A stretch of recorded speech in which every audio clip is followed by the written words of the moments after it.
electrifies the masses? Look no further. We've got the stage where your talent can shine brighter than the sun. So if you've got the charm, the wit, and the desire to be a part of an extraordinary team, grab your headphones and join us today. Call 888-RDIO or 888-7346 for your application. Choice Broadcasting, where sales and radio collide and extraordinary careers are born.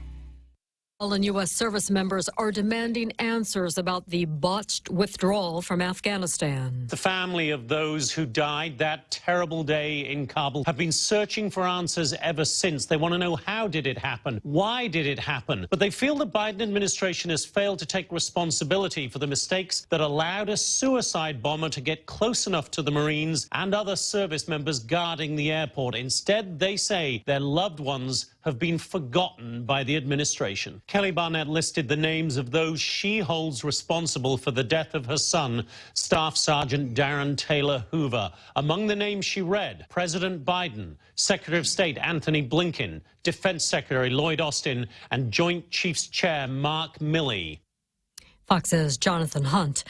The summer of shark attacks in New York continues. A 50-year-old woman suffered a major injury from an apparent shark bite while she was at Rockaway Beach in Queens Monday evening. Reports say the shark left a huge gash on her leg.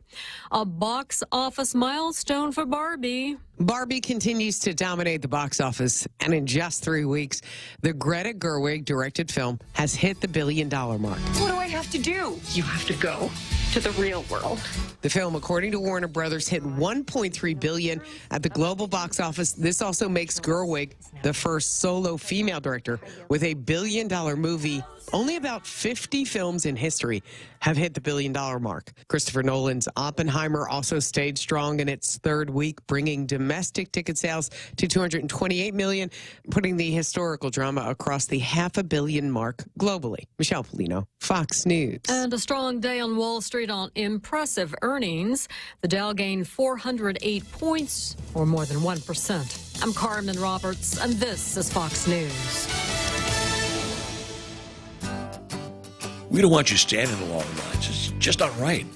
So Bank Pacific provides excellent online and mobile banking and 24/7 access to your money with our Visa debit cards. And if you want to visit any of our 4 offices, please do so, because we're short on lines and long on service, open Fridays until 6 and on Saturday mornings. Goodbye to the frustration of waiting in long lines. Say hello to Bank Pacific. It'd be our privilege. Bank Pacific, member FDIC. Half a day. This is Clara Manglona from Security Title with an important warning. Wire fraud is real, and home buyers and sellers are one of the biggest targets, even on Guam. When sending money by wire transfer, be sure to confirm the wire instructions by phone, not email. In this case, it's good to be suspicious and know who you're dealing with. Let the professionals at Security Title work with you to minimize loss due to wire fraud. We are here to help. Listen to The Point anytime, anywhere on Odyssey. Odyssey is your new audio home for all the music, news, sports, and podcasts that matter to you. Find your favorite stations like The Point and discover more. Music stations, local and trusted news sources, sports talk and team coverage, plus today's biggest podcasts. Find it all on the Odyssey app. AUDACY. Welcome to Tall Tales with Bob Klitzkie, the only show on talk radio where common sense is a lot more common.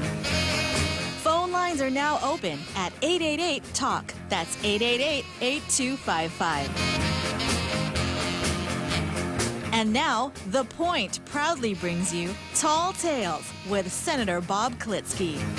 A well-regulated militia being necessary to the security of a free state, the right of the people to keep and bear arms shall not be infringed. So here we go on a Tuesday. We still got 4 whole days of the week to go, Jose. We're in great shape. As you know, Zemi Cotney's kind of fallen apart, not because of anything we did or didn't do here on Tall Tales, but because one of our newspapers stopped being a paper and the other one stopped writing editorials about a half a year ago. So no more editorials for me till we I look for editorial content wherever I can find it and bring it in when I do. Today I've got a really nice long piece by Victor Davis Hanson, and it's called The Remaking of America. And he goes through several different ways in which America is being remade. And I'm going to deal with one of those every day. As you know from my previous previously exposing Victor David Hanson to our international radio listening audience, he's a really good writer. He's conservative, of course, a clear thinker, a good writer, very expressive, and a little bit entertaining. Just exactly what we want here on Tall Tales. And this is what he wrote in AmericanGreatness.com. We are in the midst of one of the most radical revolutions in American history. It's as far-reaching and dangerous as the turbulent years of the 1850s and 1860s, leading up to the Civil War, of course, and the 1930s, the Great Depression. Now, some really good things came out of the Great Depression, Jose. I was born in 1938, so... It wasn't all that bad. Yeah. Every aspect of American life and culture is under assault, including the very processes by which we govern ourselves and the manner in which we live. The revolution began under the Obama administration that sought to divide Americans into oppressed and oppressors and substitute race for class victimization. What did he say during his campaign? He was going to completely transform the country. And by gosh, he did. He sure did. He did. I hope he's happy. He's really made a mess of it. Going on, it was empowered by the bi-coastal wealth accrued from globalization and honed during the COVID lockdown, quarantine-fed economic downturn,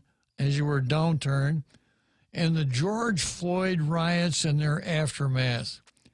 The revolution was boosted by fanatic opposition to the presidency of Donald Trump. That's for sure. Now, I've lived through every president, starting out with Roosevelt, right up until now, of course, and I know that some presidents were disliked more than others. As an example, Harry Truman left office with a 25% approval rating, and my father hated Harry Truman. I think I was maybe in my late teens before I figured out that, and I can't use both the words, I'll just use the initials, when I finally figured out that G.D. Truman was not his name. It wasn't. It was just Truman. Oh. But I never heard my father refer to him as anything other than G.D. G.D. Truman. You must have thought he was a holy man. Yeah. So, he had his distractors. Interestingly enough, though, on that subject, that history has really turned around, and they give him pretty high marks for the way he handled the office now. And I have to say this, had Truman not fired MacArthur when he did, there's no telling where that could have gone either. We were not in good shape when that happened. He attempted to nationalize the steel industry during the Korean War. Supreme Court set him back on the Jones and Laughlin steel case. So I think the thing that people liked about him was he was just plain old Harry, a plain-spoken guy. And when he left, on his first day after being president, he and Bess, his wife, jumped in there I think it was like a 1946 Chrysler and drove back to Independence, Missouri. And he moved back into the house that he lived in before he was president. And when a reporter said, "What plans do you have now, Mr. Truman?" Or I would imagine you've had several job offers. And Truman said, "Yeah, I've gotten a lot of really attractive job offers from big companies that want me to do this and that, but they don't want Harry Truman. What they want is the United States of America, and that ain't for sale." That's the kind of guy he was. Mm-hmm. Yeah. I don't think he'd have a chance of getting elected assistant dog catcher of Malolo nowadays. It's just not fancy enough, right? Anyhow, going back to this article by Victor Davis Hanson, and he said, here are 10 upheavals that the left has successfully brought. And here's the first one. Free expression. In large swatches of American society, particularly the corporation, media, the government, the public schools, and the university, it is suddenly dangerous to speak freely.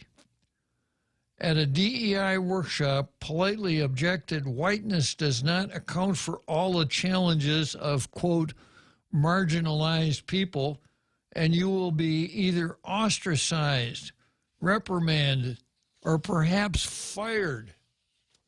We keep reading about this every single day. Suggest to a class that man-made climate change and the state remedies for it are still under debate and your career and livelihood are endangered.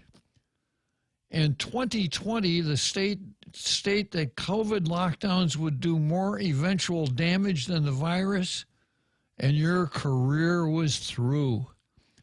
Express doubt that there are more than 2 biological sexes. That's a big one.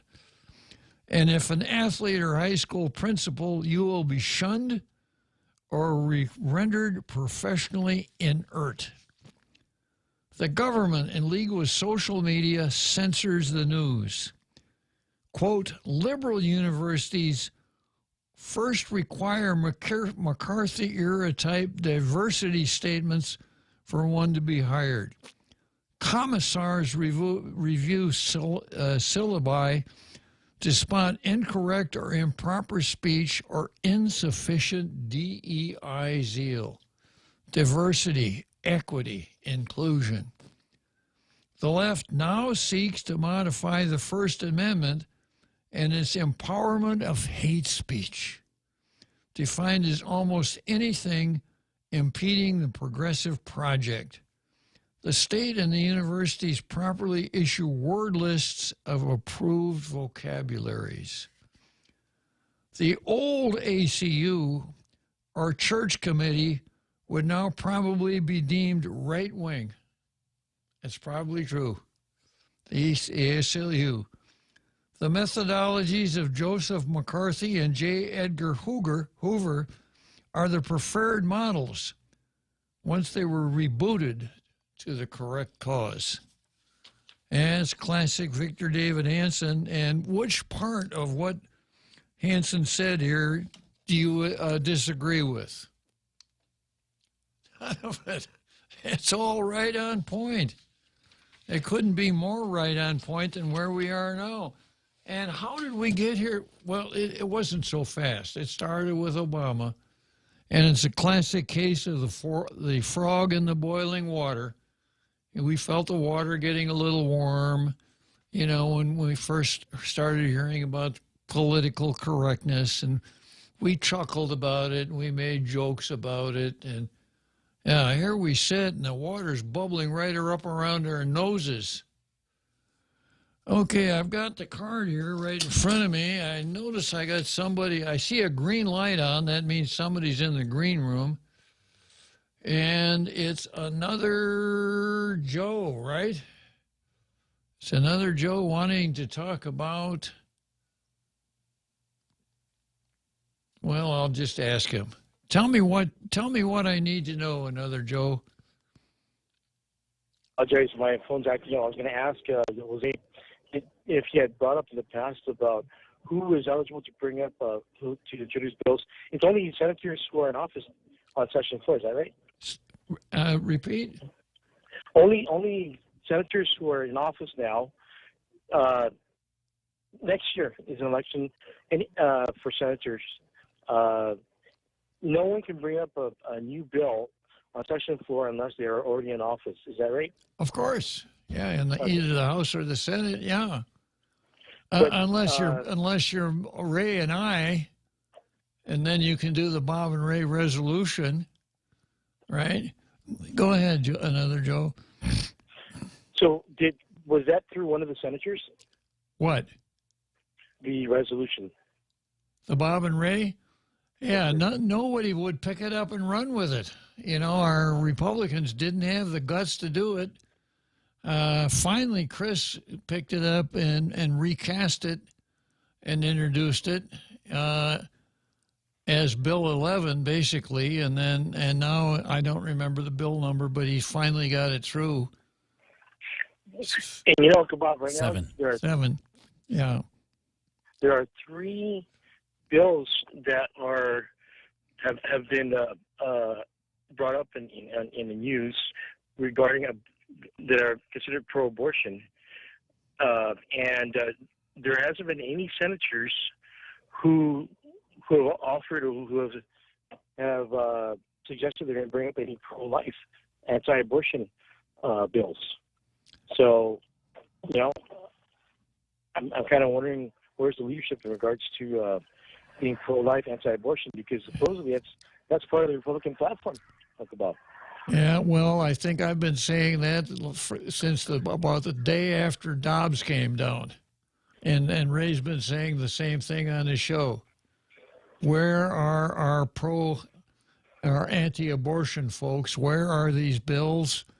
Why are we waiting for the courts? Why don't we just put an enabling clause on Bell's Law and reenact it, etc.? But it hasn't happened yet. Yeah, and just from first thing I can think of is if there are any pro-life, anti-abortion Democrats to make it more palatable for them, maybe possibly say, well, no mothers are going to be prosecuted. They would not be. They won't be prosecuted for a crime. The mothers, only the abortion providers. I don't know. Does that sound like it would make it more palatable? Or make a big difference? Well, because right now, half of them is abortion pills. I don't know how Texas does it. How they, I think they're still kind of fighting it out.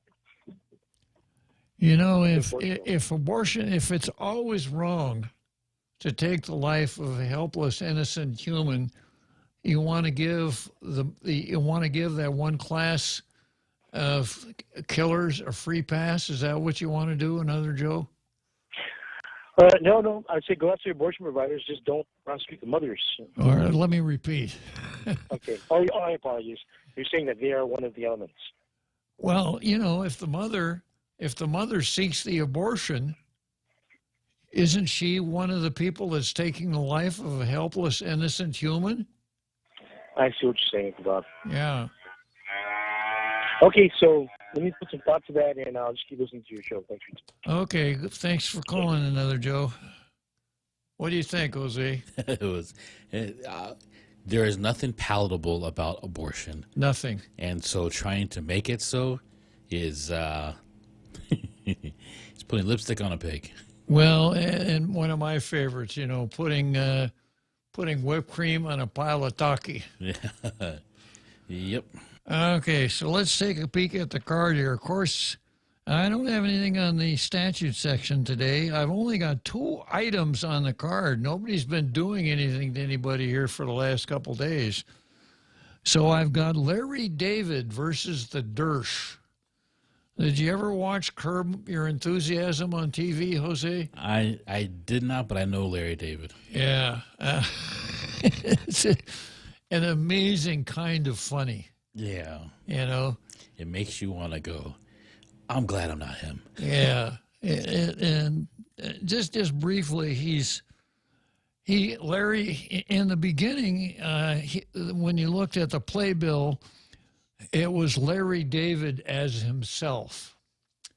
And I think about season 3 or 4, they changed it Larry David as Larry David. Is there a difference?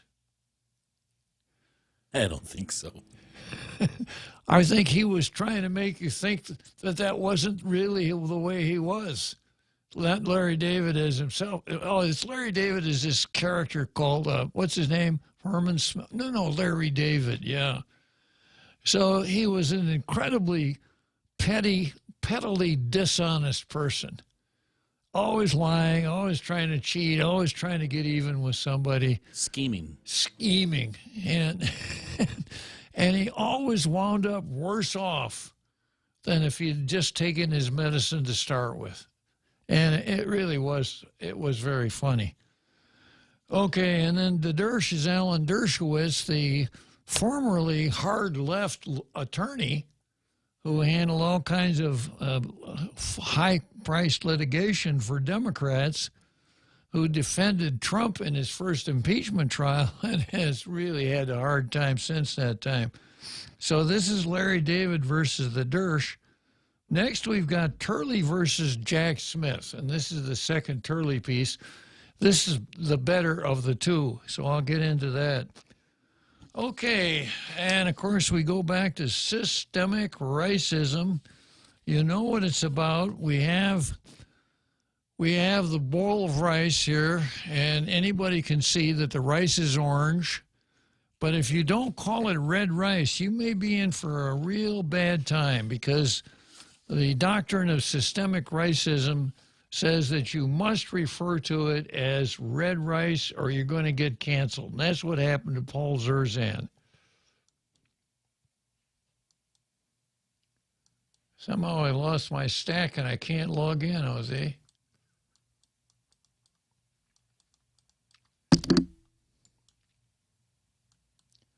Well, we'll work it on the break. Okay. So that's what it's about. And I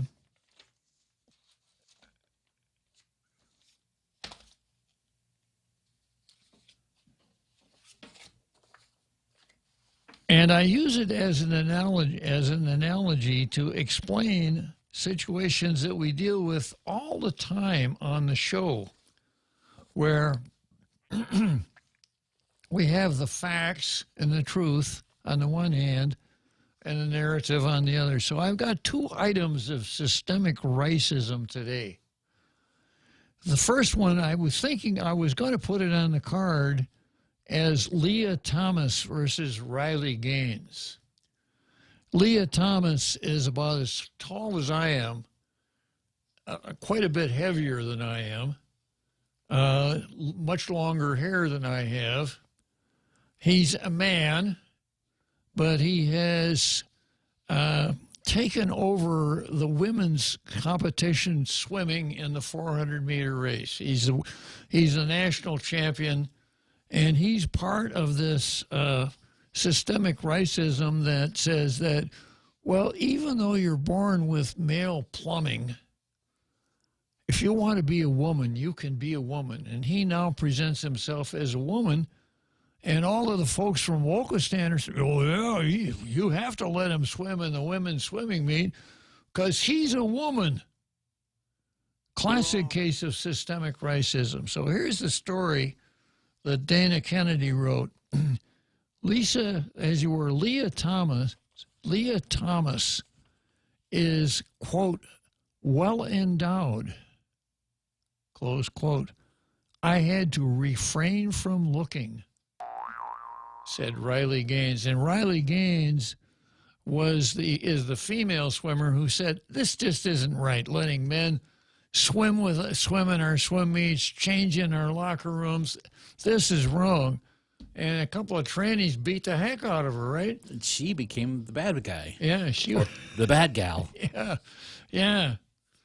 So here's how it goes.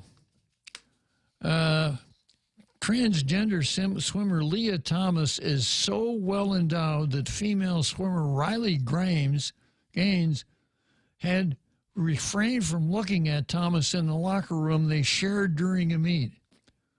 In a new,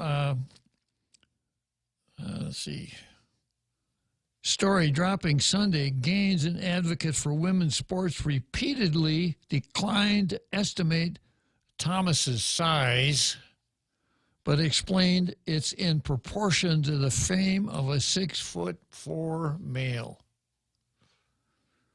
Gaines tied against Thomas in the 2022 NCAA championships, saying it was unfair that changing alongside Thomas in the locker room was weird and awkward. Some swimmers undressed in the janitor's closet to avoid Thomas. That was a situation I tried to refrain from looking at entirely, Gaines said, according to a transcript of the Club Random podcast obtained first by the swimmer and women's sports advocate Riley Grimes. Said she had to look away from the size of trans swimmer Leah Thomas' endowment in the women's locker room.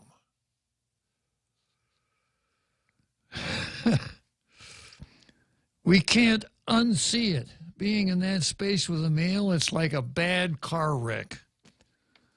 And she was being interviewed by, what's his name, Bill Maher.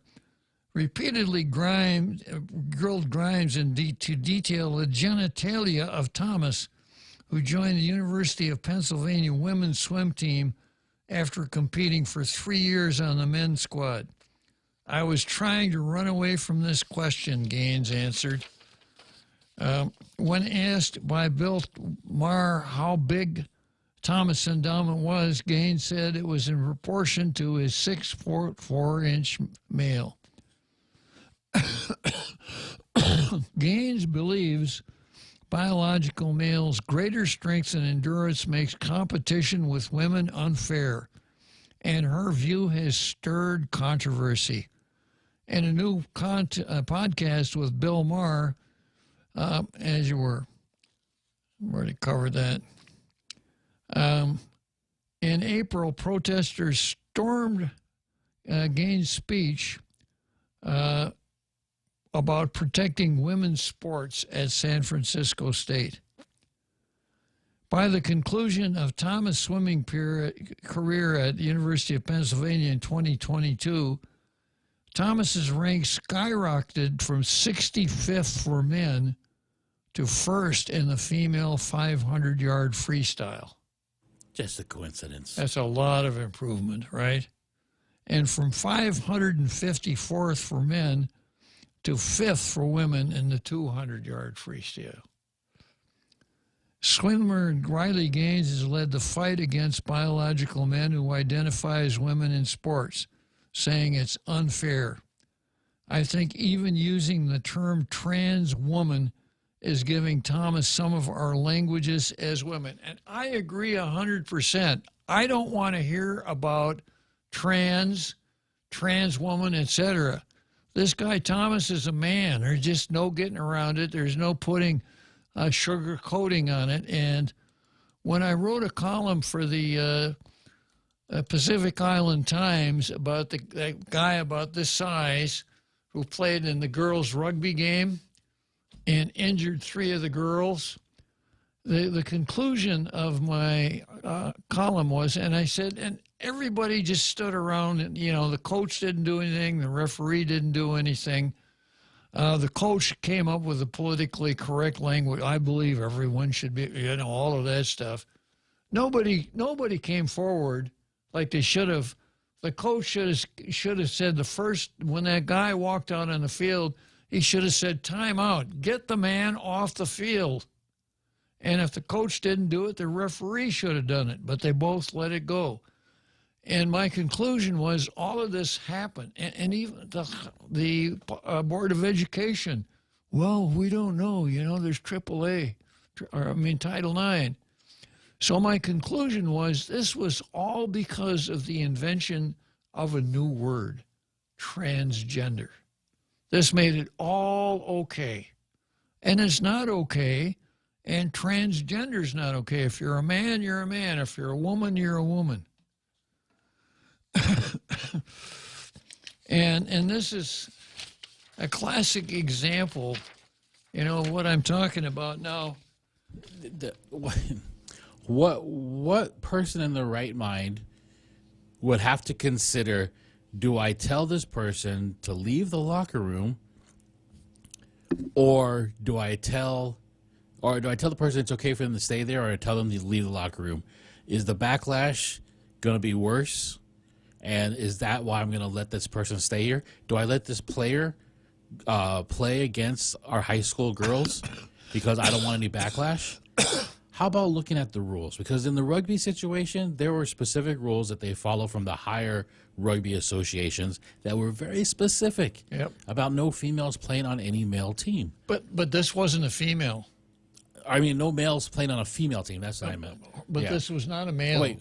This was a transgender. That's right. That's right. And that makes all the difference. So you invent a new word, and all of a sudden a 6'4" man becomes a woman. And this theme of transforming America, what transformed America through history was the feminist movement. And there was a lot of good things that came out of it, a lot of ridiculous stuff that came away from it. But the fact that it gets all erased as soon as a man wants to be a woman. And the women apparently... Talk about the ultimate misogyny. Yeah. Apparently the women are letting it go. Right. Yeah. So this is systemic racism. I've got another example. Let's take a short break here, and I'll come back to systemic racism. Join us at Mezcla Chamorro Fusion Bistro and see why they've been crowned Guam's best Chamorro food restaurant for 9 consecutive years. Experience Chef Peter's candied salmon over scallion coconut rice, octopus tinactac, Chamorro platter, and their award-winning gourmet burgers. Or if you're looking for something healthy, try their keto-friendly menu. Come and enjoy Mezcla's half-a-day service at their Hagåtña location from 11 a.m. to 2 p.m. for lunch, 5:30 p.m. to 9 p.m. for dinner, or 10 a.m. to 2:30 p.m. for their famous Sunday brunch. We don't want you standing in long lines. It's just not right. So Bank Pacific provides excellent online and mobile banking and 24/7 access to your money with our Visa debit cards. And if you want to visit any of our 4 offices, please do so, because we're short on lines and long on service, open Fridays until 6 and on Saturday mornings. Goodbye to the frustration of waiting in long lines. Say hello to Bank Pacific. It'd be our privilege. Bank Pacific, member FDIC.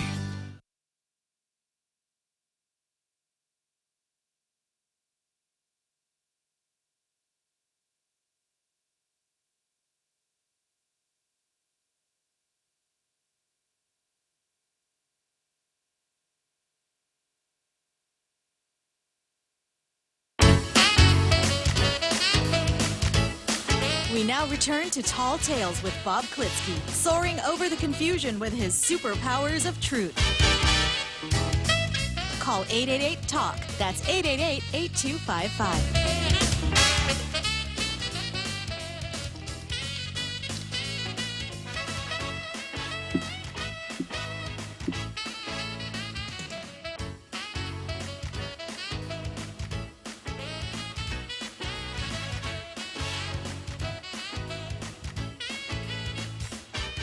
Okay, so still the systemic racism. Here's another example of, and this goes back to Victor David Hanson and what did he call his column? The Remaking of America. This one is by Aaron Steinbuch. Transgender woman, quote, demands ex-boyfriend to return her testicles from his fridge. Wait, what? Yeah, now the name of the show is Tall Tales, and I joke around and I say the reason I call it, 2 reasons I call it Tall Tales. If you've ever seen me walking around, you know the first reason. Second reason is I never let the truth interfere with the telling of a good story. But this is not a tall tale. This is true. Transgender woman demands ex-boyfriend to return her testicles from his fridge. A transgender Michigan woman has demanded her ex-boyfriend return her surgically removed testicles, which she claims he is keeping in a refrigerated jar. Brianna Kingsley, 40, of Pontiac, filed an affidavit claiming her ex, William Wojciechowski, 37, retains possession of my surgically extracted testicles preserved in a mason jar kept in the fridge next to the eggs. That's appropriate. I thought that was a joke. I'll take credit for it. Yeah, it's not in the article. I just threw that in there. I had lived that, Jose. Yeah, I demand immediate return of my human remains specimen and damages of $6,500.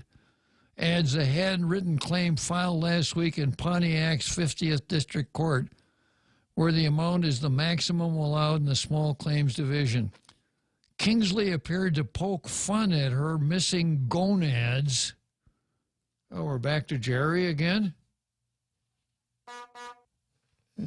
You remember Jerry Nadler, Jose? Yes, sir. Yeah. You know, he's got Is he missing some too? Well, no, but he's got his own rooting section in the Senate, and when he's really on a roll, his fans will holler, "Go, go, Nads!"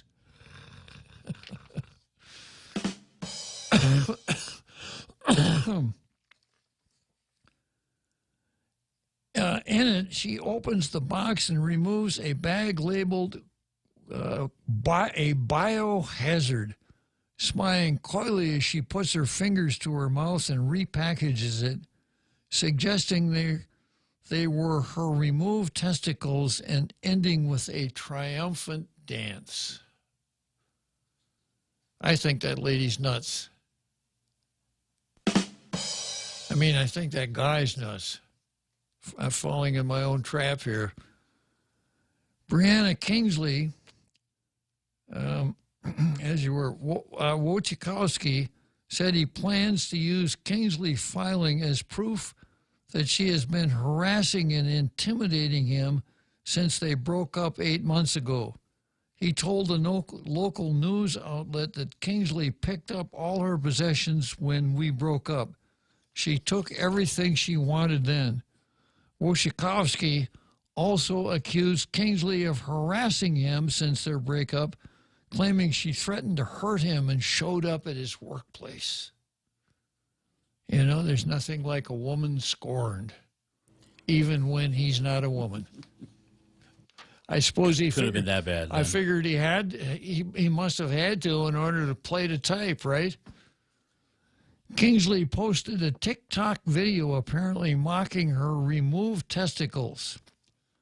I'll be telling my lawyer about this because it's getting ridiculous, he told the Detroit News, which alerted him to the filing. She's been harassing me ever since we broke up. I had to take out a PPO against her, personal protective order, Wojciechowski said, referring to a personal protection order that he showed the outlet. The order, signed by Oakland County Circuit Court Judge Lisa Gorsica on December 13 and valid for a year, bars Kingsley from buying a firearm and orders her to avoid personal contact and no third-party contact or social media contact, the Detroit News reported. I don't owe her anything, the ex said when he asked if his plans to fight to keep the testicles. She is seen holding up a bag marked as a biohazard.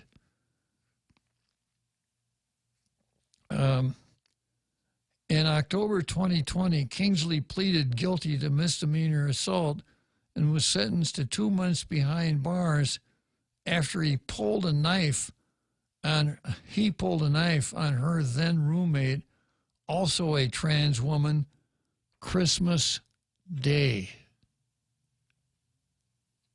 I wonder what kind of nuts were roasting by the fire. Chestnuts roasting by...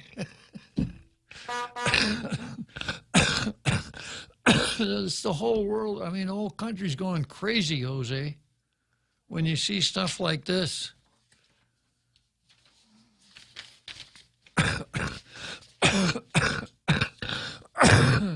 Okay, next is Larry David versus Alan Dershowitz, also known as the Dirch. It seems that Alan Dershowitz's ties to the Trump administration have made him persona non grata among the Martha's Vineyard elite, including Larry David. I've talked about this on more than one occasion before, that he went from being the king of Martha's Vineyard to someone who should be deported. A Page 6 spy, that's a New York Post, spotted the Harvard law professor who was once, like David, a fully paid-up member of the Democrat Cool Kids, bumping into the comic on the porch of the island's picturesque convenience store and community hub, Chillmark General Store, and found their exchange so bizarre that he wrote it down to remember it. Page 6 strongly recommends that readers enjoy the following while playing the Curb Your Enthusiasm theme in their heads. You remember that song? The Curb. Well, you didn't watch it, but there is a very distinctive theme music that goes with it. Okay, it starts out like this. Dershowitz. Can we still talk, Larry? David. No. We really can't. I saw you.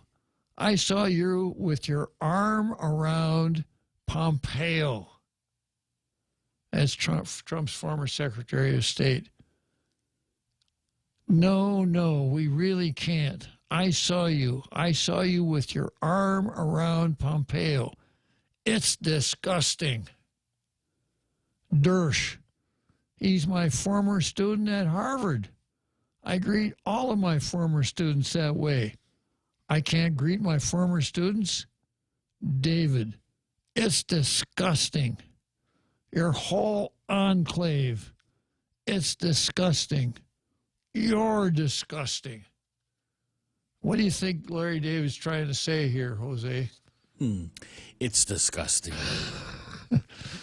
Has he seen the freezer? Added the stunned source, Larry walks away. Alan takes off his T-shirt to reveal another T-shirt underneath it that says, quote, "It's the Constitution, stupid." We're told Dersh drove off in an old, dirty Volvo. And it just compound a dirty Volvo. Can he afford a Mercedes? What the heck? Reach for comment.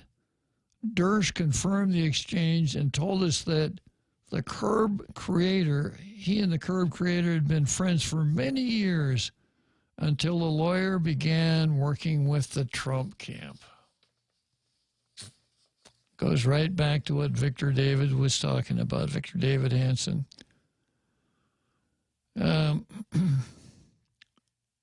Dersh even claimed that he helped get one of David's daughters into college and had once represented him pro bono in a legal dispute he had on Martha's Vineyard, where they both spend their summers. He told us that he greeted David at the store, but that the comic had walked away from him, which is when he said, "Can we still talk, Larry?" And our spy picked up the dialogue. Dershowitz told us that while it might sound on paper like an awkward scene from the show Curb Your Enthusiasm, and it's classic Larry David. Larry David wasn't acting. He was acting, and he wasn't. He was playing himself. He was playing himself. Dershowitz said, even though it was like a scene from Curb, it wasn't funny at all. The professor claimed David screamed and yelled at him, and then his face turned bright red. I was worried that he was going to have a stroke, said Dershowitz. He pointed out that on occasions he has been snapped, being affectionate towards Pompeo, snapped at for being affectionate towards Pompeo, who studied at Harvard Law in the early 90s. It's not because he's a blind supporter of the Trump administration, but because he admires the former Secretary of State's work on peace in the Middle East.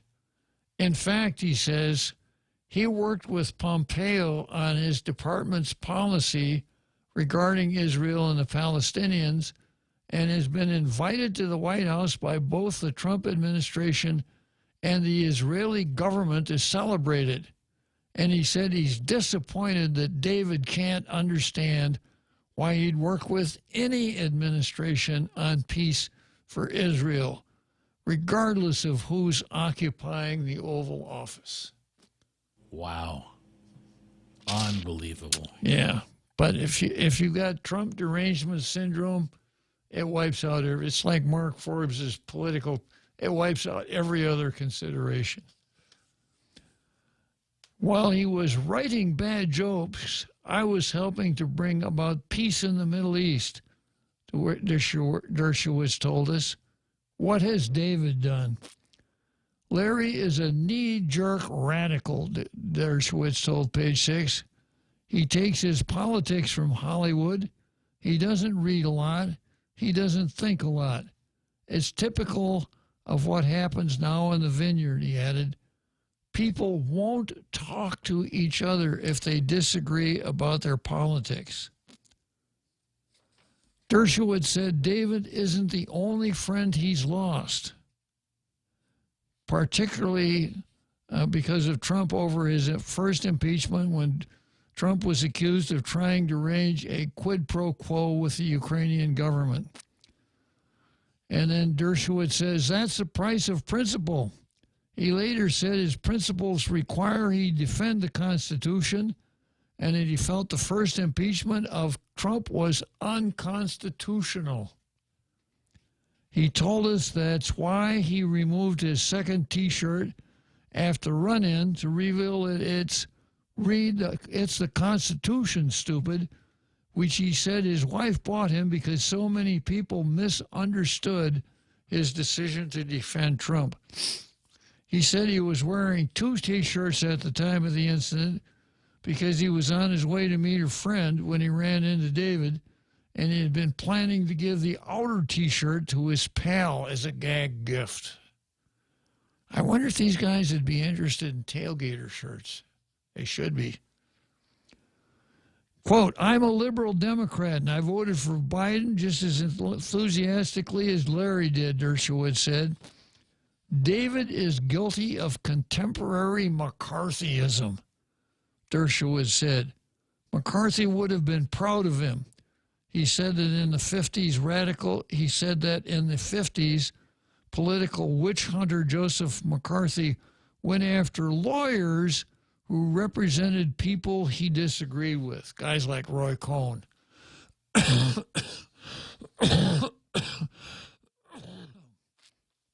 Dershowitz told us he wants to extend a hand of friendship to David if Larry wants to talk about any of this.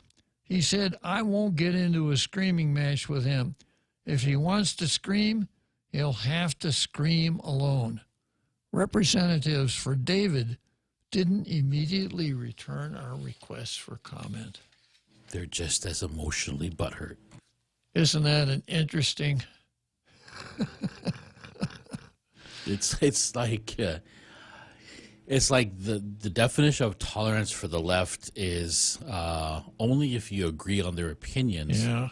And it's okay to be intolerant if you disagree with their opinion. Well, it goes right back to the member of the Frankfurt, Herbert Marcuse, repressive tolerance. We tolerate all of the stuff that advances our cause, but we are intolerant of those who express ideas that are different from our cause, and it's our job to see that they're not heard. Classic example.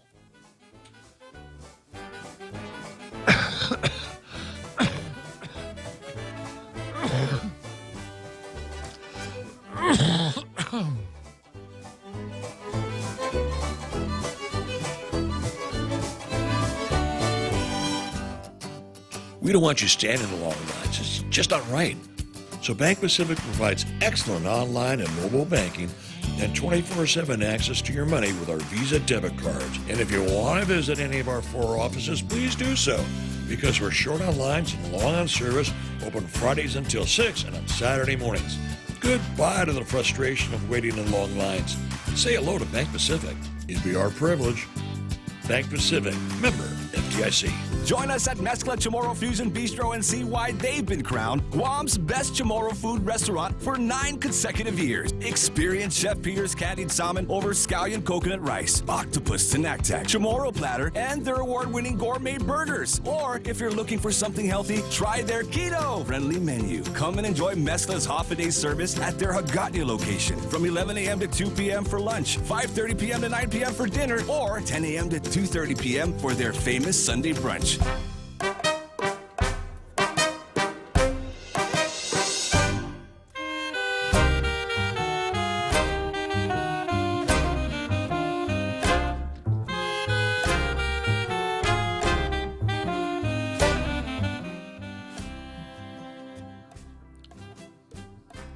Okay, next item on the card is Turley versus Jack Smith. And as you know, Jack Smith is the prosecutor that's prosecuting Trump on his 2 latest indictments. This is long, so it's going to go past the big halftime show. And the title is The Speech as Conduct Theory, a Response on the Second Trump Indictment. In the wake of the second indictment of Trump, many law professors have offered good faith rationales for why the 4 counts do not violate the First Amendment. Some of these columns respond to my view that the indictment would criminalize disinformation and political speech. While I respect many of these commentators, including my good friend Bill Barr, I wanted to briefly address some of these points. These points have previously been made in my earlier columns, but I wanted to offer a comprehensive response to some of these arguments. At the outset, I feel I should make clear that I have no qualms about indicting Donald Trump or any current or former president. Indeed, decades ago, I wrote academic pieces arguing against the Justice Department position that a sitting president could not be indicted while in office. Likewise, while I have been highly critical of the Alvin Bragg indictment in New York, I long said that I thought Trump would be indicted in the documents matter at Mar-a-Lago. When the indictment was filed, I felt it was strong on the evidence and the law. That does not mean the allegations are true or proven, but it's a sound indictment on the law and evidence. I have previously written that I believe the second federal indictment is an attack on free speech. Indeed, as a criminal charge against one of the leading candidates for the presidency, I could raise more serious concerns over the criminalization of speech. I readily admit, as some have noted, that I have been called a free speech absolutist. In reality, I'm not. However, I admit that I tend to oppose most limits on free speech, particularly the criminalizations of viewpoints. As I said from the outset, Smith could still have direct evidence to submit, including possible witness testimony.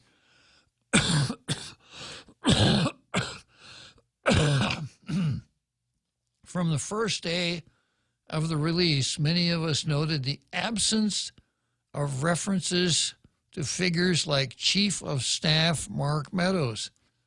It's possible that they could offer compelling testimony on Trump's state of mind, even though I don't believe that would remove the constitutional concerns surrounding this indictment. Most of the indictment is listing of false statements by Trump on the election and its certification. the government repeatedly accused Trump of making, quote, knowingly false statements. The indictment recognizes that false statements can be protected under the First Amendment. In 2012, the United States versus Alvarez decision, the Supreme Court held 6-3 that it's unconstitutional to criminalize lies in a case involving a politician who lied about military decorations, the Stolen Valor case. Some commentators have acknowledged this countervailing precedent, but note that you could still be prosecuted if you make false statements about your military service for pecuniary or financial gain. That is, of course, true. If you lie and say, yeah, I spent 20 years in the Coast Guard in order to get a pension, yeah, you can be prosecuted. Speech is a part of all crimes in some form, and lies can constitute criminal fraud or conspiracy. However, in this context, the underlying false statements are being made over an election that was widely criticized by Republicans over changes of voting laws and the use of mail-in ballots. I was one of those. I still am. I still think that had the appropriate legal remedies been applied, Trump would have won. I guess my indictment will come down tomorrow. Let's take a short break and we'll come back to Turley.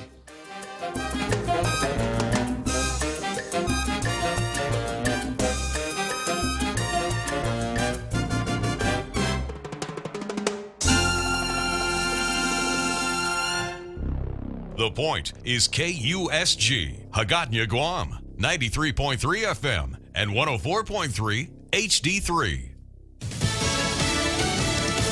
Deadly storms. I'm Carmen Roberts, Fox News. Severe storms swept across states from Alabama to New York and left at least 2 dead, caused more than 1 million power outages, and disrupted thousands of flights. Hurricane-strength winds gusting as fast as 75 miles per hour. In a suburb of D.C., Centerville, Virginia, reports of 80-mile-per-hour wind gusts there. But the storm system is impacting a lot of really heavily populated areas from the northeast to the southeast. Fox Weather's Katie Byrne. FlightAware reports airlines delayed more than 8,500 flights yesterday and canceled more than 1,700. Those deaths happened in Anderson, South Carolina, and Florence, Alabama. A federal judge wants to schedule a hearing no later than Friday over the request by special counsel Jack Smith for a protective order in the case accusing former President Trump of trying to overturn the election. Smith citing Trump's use of social media. He sounded off on social media warning, if you go after me, I'm coming after you. Over the weekend, the former president bragged that his legal battles are helping him politically. Fox's Mike Emanuel. Trump's lawyers argue the protective order is too broad. The Pentagon is sending thousands of American troops to the Middle East as tensions rise with Iran. Sailors and Marines numbering more than 3,000 arrived in the region on Sunday, according to U.S. Central Command, sailing in on ships carrying various assault aircraft. CENTCOM says Iran has attempted to take control of commercial ships in the area CENTCOM patrols. That prompted Secretary of Defense Lloyd Austin to order that a readiness group be established. The region contains the Strait of Hormuz, an important seaway for navigation and trade. Fox's Gernal Scott. America's listening to Fox News. Are you tired of boring jobs that leave you feeling like a broken record? Well, get ready to tune into the most exciting opportunity of a lifetime. Choice Broadcasting. That's Star 101, The Boss and The Point, is searching for enthusiastic salespeople and radio DJs to join our incredible team. Salespeople, listen up. Are you tired of selling random gadgets or dull office supplies? At Choice Broadcasting, you'll be selling airwaves. That's right, folks. We're talking about selling the magic of music. And for you music lovers and microphone masters out there, we need DJs who can set the airwaves on fire. Have you always dreamt of being the voice that electrifies the masses? Look no further. We've got the stage where your talent can shine brighter than the sun. So if you got the charm, the wit, and the desire to be a part of an extraordinary team, grab your headphones and join us today. Call 888-RDIO or 888-7346 for your application. Choice Broadcasting, where sales and radio collide and extraordinary careers are born.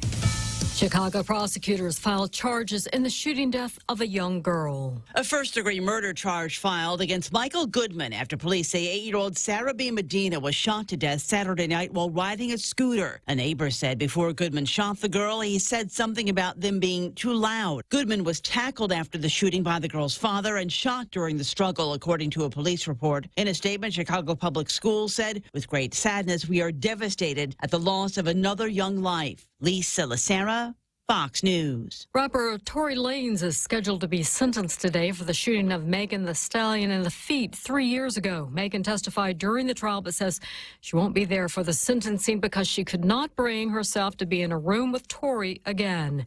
She asked that the judge not take her absence as indifference and urged him to issue a stiff sentence. Mega Millions holds a drawing for what could be the third largest jackpot in U.S. history. After months without a winner, the latest Mega Millions numbers will be drawn at 11 p.m. Eastern, and there could be a winner of the $1.55 billion jackpot. If someone does win it all, the prize would be one of the largest in U.S. history. The winner can choose between 30 payments over time or one lump sum worth about $757 million. The jackpot has been on the rise since earlier this year when someone in Syracuse, New York, won a $20 million prize in April. But the odds of winning the Mega Millions jackpot are pretty slim, about 1 in 302 million. Kristen Goodwin, Fox News. And the director of The French Connection dies. Hi, Popeye's here. Get your hands on your heads. William Friedkin, who also directed The Exorcist and other acclaimed films, was 87. His latest film, The Caine Mutiny Court Martial, premieres next month at the Venice Film Festival. I'm Carmen Roberts, and this is Fox News. Join us at Mezcla Chamorro Fusion Bistro and see why they've been crowned Guam's best Chamorro food restaurant for 9 consecutive years. Experience Chef Peter's candied salmon over scallion coconut rice, octopus tinactac, Chamorro platter, and their award-winning gourmet burgers. Or if you're looking for something healthy, try their keto-friendly menu. Come and enjoy Mezcla's half-a-day service at their Hagatnya location from 11 a.m. to 2 p.m. for lunch, 5:30 p.m. to 9 p.m. for dinner, or 10 a.m. to 2:30 p.m. for their famous Sunday brunch. We don't want you standing in long lines. It's just not right. So Bank Pacific provides excellent online and mobile banking and 24/7 access to your money with our Visa debit cards. And if you want to visit any of our 4 offices, please do so, because we're short on lines and long on service, open Fridays until 6 and on Saturday mornings. Goodbye to the frustration of waiting in long lines. Say hello to Bank Pacific. It'd be our privilege. Bank Pacific, member FDIC. Listen to The Point anytime, anywhere on Odyssey. Odyssey is your new audio home for all the music, news, sports, and podcasts that matter to you. Find your favorite stations like The Point and discover more. Music stations, local and trusted news sources, sports talk and team coverage, plus today's biggest podcasts. Find it all on the Odyssey app. AUDACY.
So there we have it, the big halftime show. At the conclusion of Rogues Gallery, you saw a picture of Jeff and I. Once again, I want to take this opportunity to thank Jeff and the gang at Pirates Grove for sponsoring Systemic Racism, an important part of our show, and Jeff's Pirates Grove is an important part of our island. It's living history in a way. It's a beautiful place out there on the beach. If you've never been there, you've missed a rare treat. I really urge you to give it a shot. Back to Jonathan Turley, and here's where I left off. The underlying false statements are being made over an election that was widely criticized by Republicans over changes to voting laws and the use of mail-in ballots. And I certainly was one of those people. I think that there were some serious violations of the Constitution and the laws. Constitution says state legislatures set the rules for voting. And in some of the states, because of the pandemic, state governors, election commissioners, and other people changed the rules, changed deadlines, allowed for mail-in voting, off polling site mailboxes, etc. And I read somewhere that the results in 50,000 difference in results in a small number of border states could have caused a Trump victory. And those were states that engaged in what I think were illegal changes to the rules. I also hypothesize this on the show. If you don't hold an election in accordance with the rules set by your state legislature, do you figure that into the count, or you just say there was no election in the state? It's kind of like saying instead of letting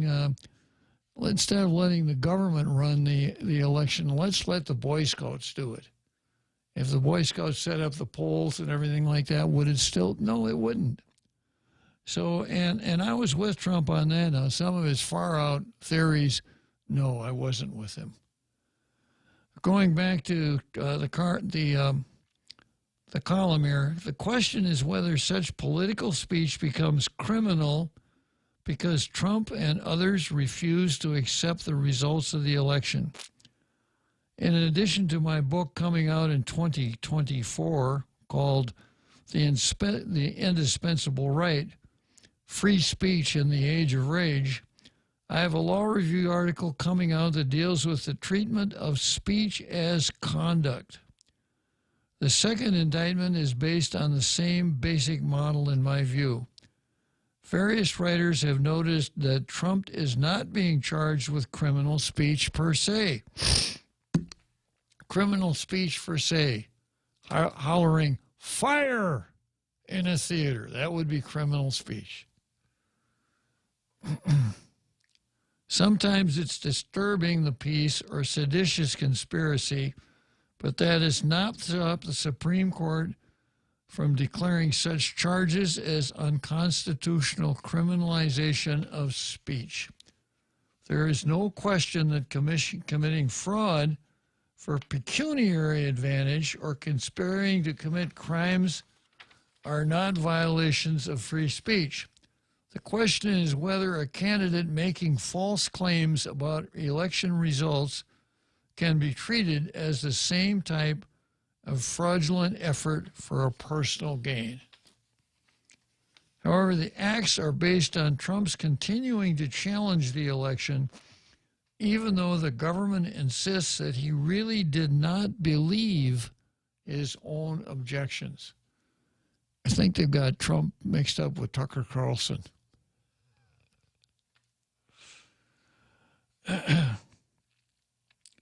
That is a dangerous standard to embrace. It would mean that government could prosecute candidates based on whether they were making false statements or protected, or false statements without cause not protected. Take the alternative set of electors. Smith notes that these alternative electors were organized in various states where the Trump campaign was alleging voter fraud or irregularities.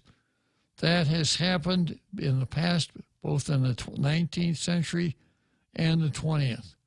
The question is whether the effort without adequate support is criminal and whether Trump can be charged for encouraging or facilitating such efforts of third parties. Now, I'm going to weigh in here, and I'm going to say no. And I'm going to give my own explanation here as to why I'm saying no. First of all, you have to understand the Electoral College as it was constructed. Let me see if I can find it here in my handy little Constitution book.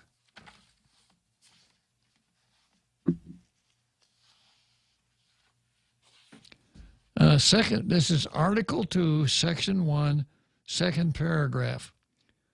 Each state shall appoint in such manner as the legislature thereof may direct a number of electors equal to the whole number of senators and representatives to which the state may be entitled in the Congress. But no senator or representative or person holding an office of trust or profit under the United States shall be appointed an elector. Okay. So first of all, who is an elector? It's someone appointed by the state legislature, but he can't be working for the government at the time.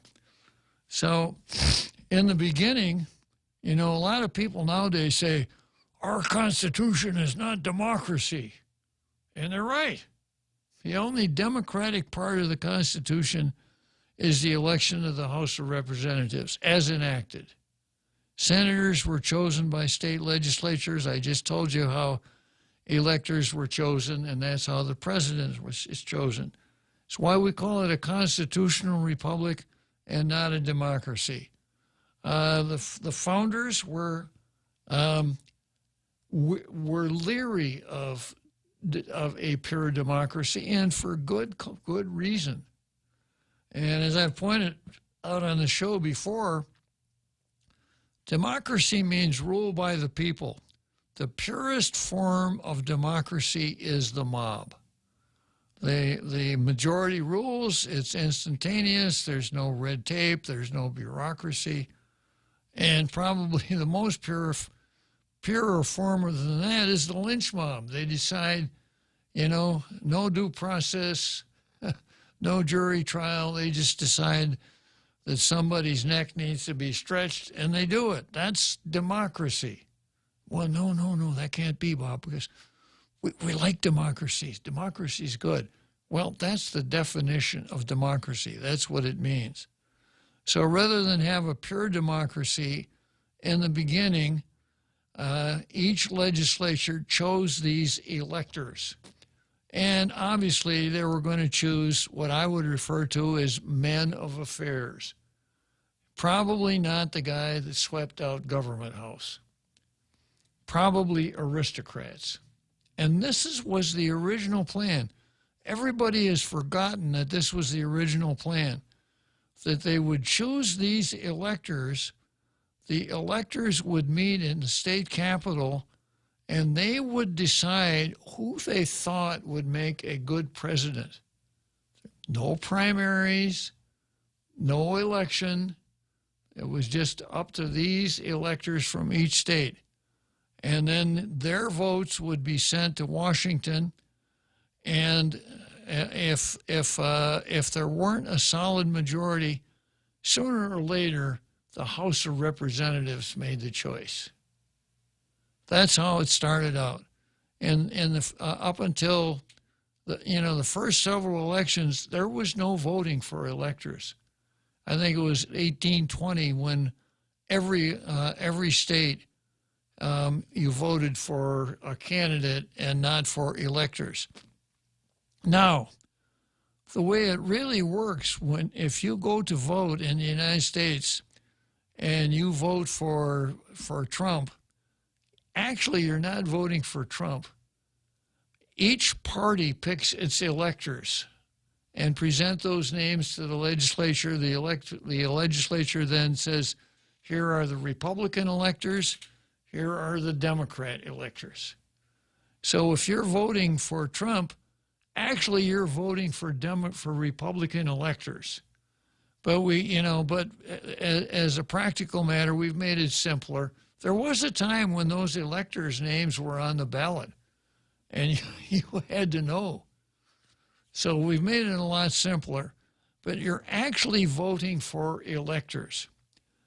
So understanding that, then, what happens in a state where the election is held on the first Tuesday and the first Monday after November, and the votes are counted, and after the votes are counted, the election is very, very close. Let's say it's less than 100 votes.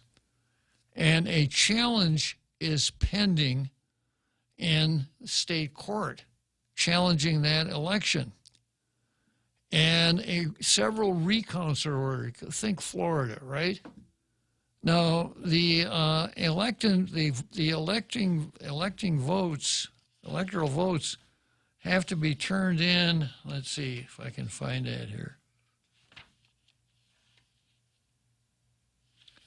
That's up in the amendments.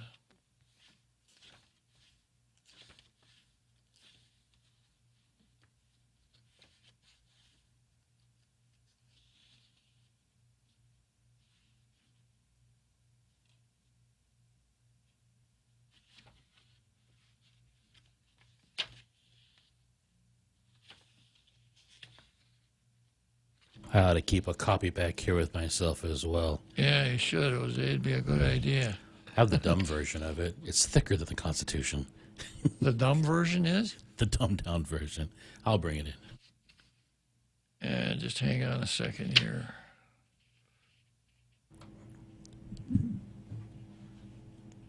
I'll be like the closed caption for the hearing impaired. What Bob is doing for those in Radio Land is going through a copy of the Constitution right now, a handy reference that is the law of all laws in the United States of America. Have a question about something?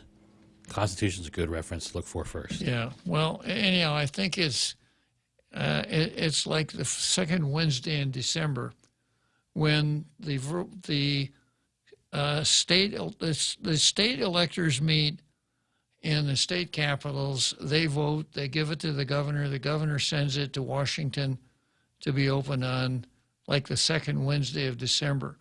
Well, suppose that this election challenge is dragging on and it's getting very close to the second Wednesday in December, and your candidate is behind by 100 votes. What do?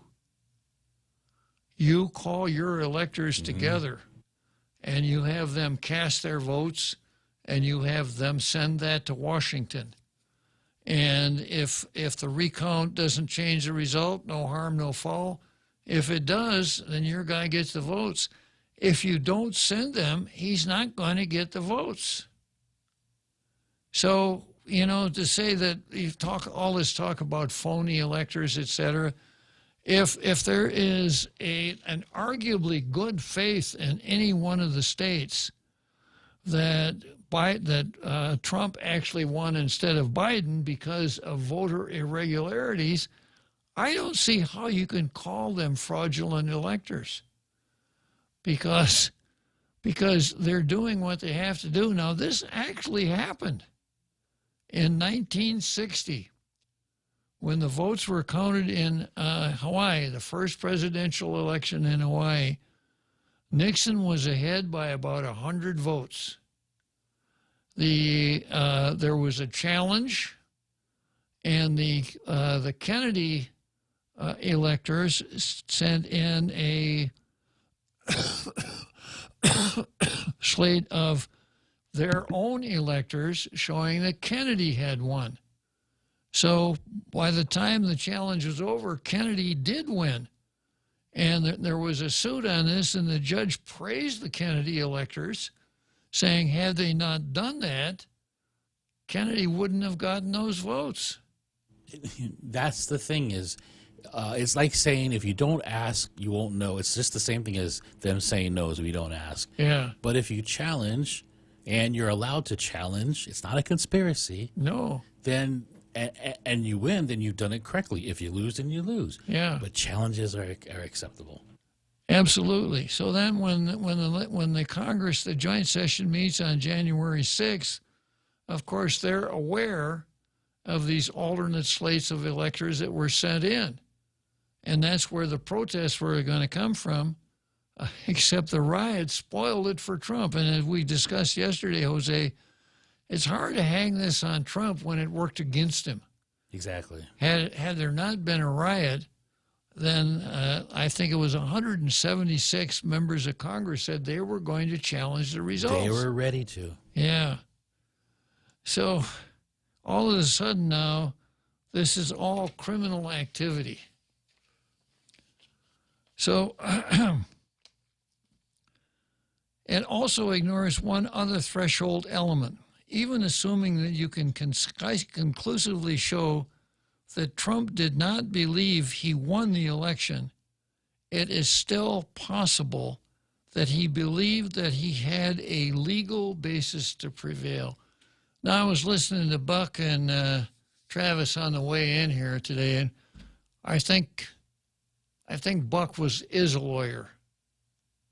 For a moment, but he did go to law school. Yeah. He's not practicing anymore. No, but he did practice. And he talked a little bit about the discipline. And he said, a lawyer's job is to sit down with a set of facts and a law book and try to come up with as many possible theories as he can that would allow his client to prevail. And that's reflected in the pleadings. You can plead inconsistent claims or inconsistent defenses. I don't know if I mentioned this before, but you learn in the first week of law school that the two most important words in your vocabulary are if and however. If the two parties to the contract were capable of entering into a contract, then the contract may be enforceable. However, if one of the, you see how it works? You keep if and however till you've gone as far as you can go out to the most far out theory. Because sometimes the most far out theory, ultimately, it carries the day. As an example, the Supreme Court first ruled on Herman versus Henry marriage in 1972. 1972, two men filed suit in federal court denying equal protection because the state wouldn't issue them a marriage certificate, a marriage license and a marriage certificate. When it got to the Supreme Court at that time could summarily dismiss an appeal. They could just look at an appeal and say, dismissed. That was all the weight that it carried. So if anybody had told these guys back in 1972, Obergefell versus whoever it was, that would have been so far out that it would have been hard to get a lawyer to even try it.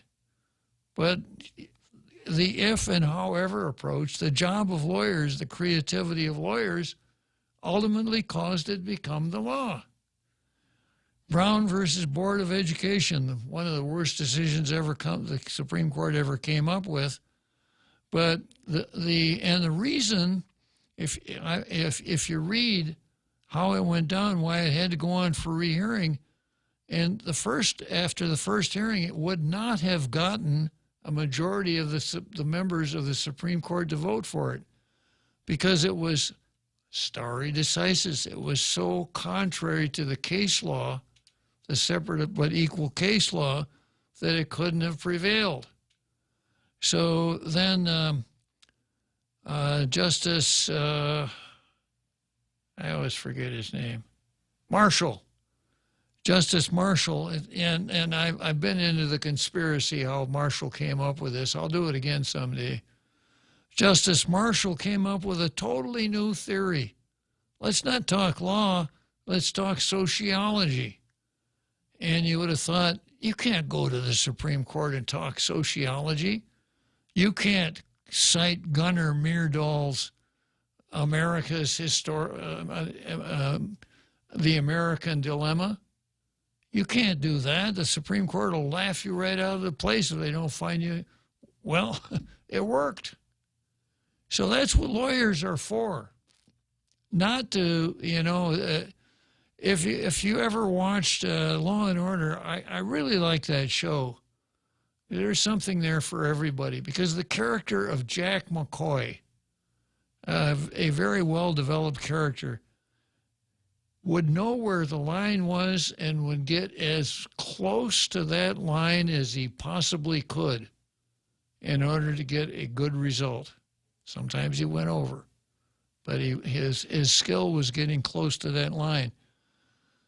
The lawyers that that drive down the middle of the road are not the guys that make the big name for themselves in these emerging areas of the law. So Trump had lawyers tell him that the vice president could do the same thing that I mentioned here with respect to the electors. The vice president, in counting the votes, could have counted the alternate slates of electors. He got that advice. Now, is that good law? We really don't know because it's never been tested. It would have been good law if it happened, and then there had been challenges from Democrats that had not got enough votes. It would have then been good law. So this is what Trump is reacting on, unless he called somebody aside and he said, all the stuff I'm talking about, the election fraud and that I really won and all these challenges. I don't believe it for a minute, but I really like being president. That's a different thing. But we don't have that. And having had some insight into Trump's personality, I don't think he would have done that. Even if he'd believed it, he wouldn't have done that.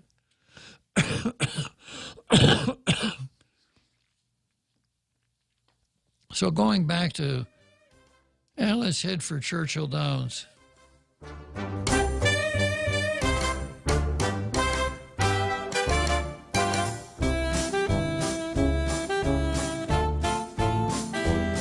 People are saying the future looks uncertain. Jobs, education, even our health. Everything seems harder now. They wonder if we're up to the challenges we're all facing. We don't. We share in the proud history of our island and people. We share the drive to serve and make life better for all of us. We all share the will to overcome and succeed. With part-time service in the Guam Army National Guard, you can share that too. Join Guam's next greatest generation. Contact us at 671-969-5967 or visit nationalguard.com/Guam to find out more. Sponsored by the Guam Army National Guard and this station. We don't want you standing in long lines. It's just not right. So Bank Pacific provides excellent online and mobile banking and 24/7 access to your money with our Visa debit cards. And if you want to visit any of our 4 offices, please do so, because we're short on lines and long on service, open Fridays until 6 and on Saturday mornings. Goodbye to the frustration of waiting in long lines. Say hello to Bank Pacific. It'd be our privilege. Bank Pacific, member FDIC.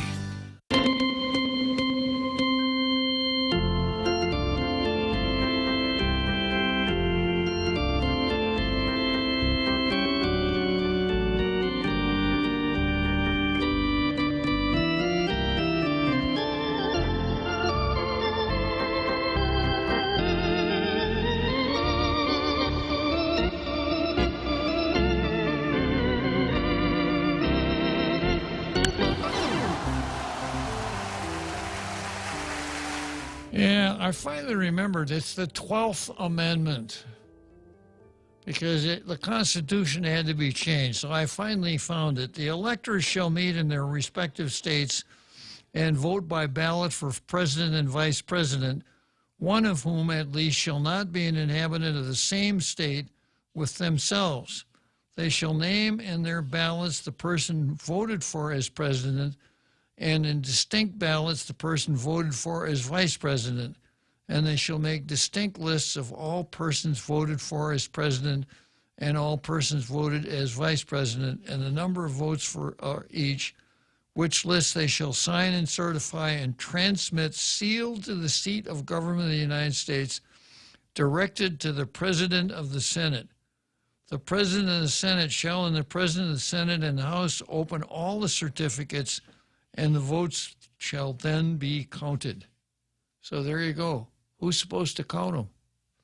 Right? The Vice President.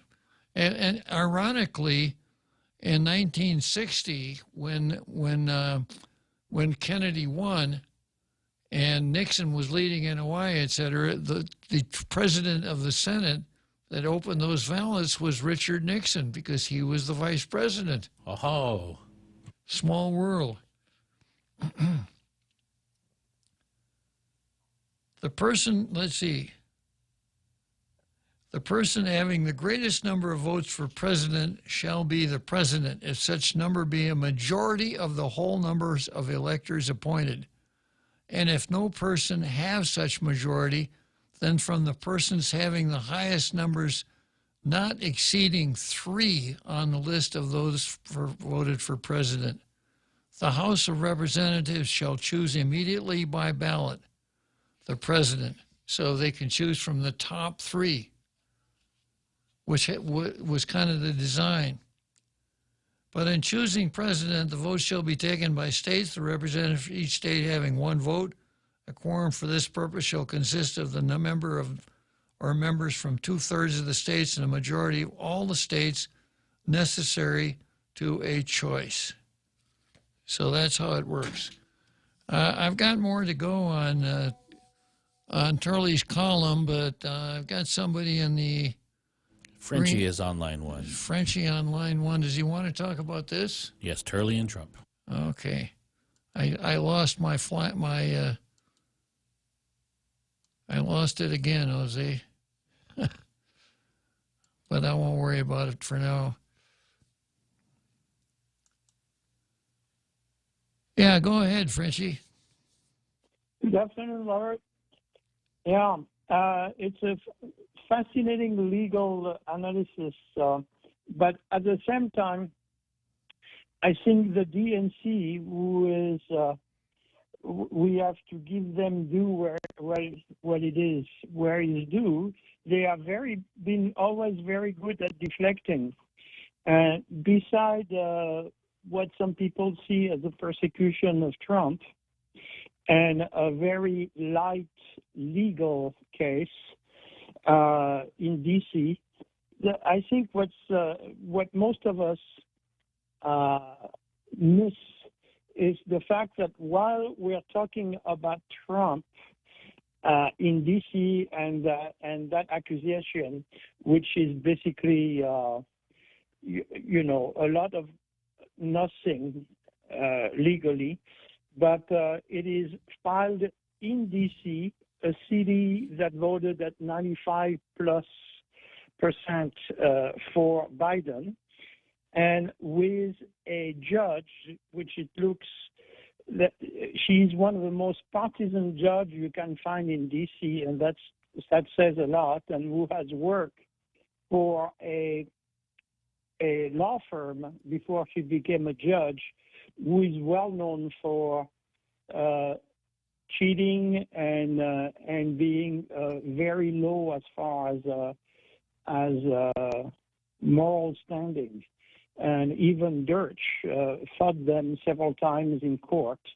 And so while this is happening, we are not talking about what we should be talking about, which is what the House found regarding the son of the president and the actions of the president, who basically lied to the public about not knowing anything. But I know exactly what you're saying, Frenchie, but that doesn't take us anywhere with respect to Trump and his trial.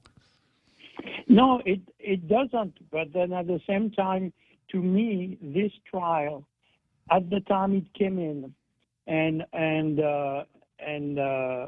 in the location and with the judge that they have is nothing but a political counterfire. And they cannot lose on this. The venue, unless the judge recuses herself and the venue is changed, this is a done deal. This is a kangaroo court. And we can have all the legal analysis that will explain to us why it is a kangaroo court and why the case is not good. Well, it's still going to be found guilty in D.C. with a judge like this and with a jury in D.C. So what we have is that the DNC has lit a counterfire.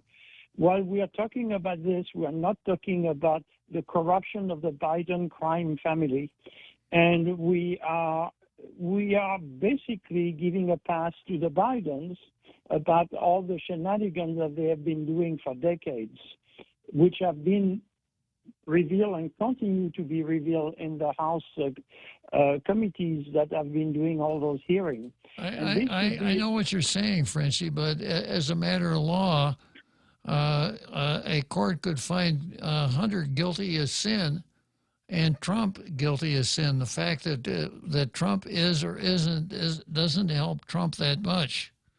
It doesn't help him at all. But for me, it's a done deal in D.C.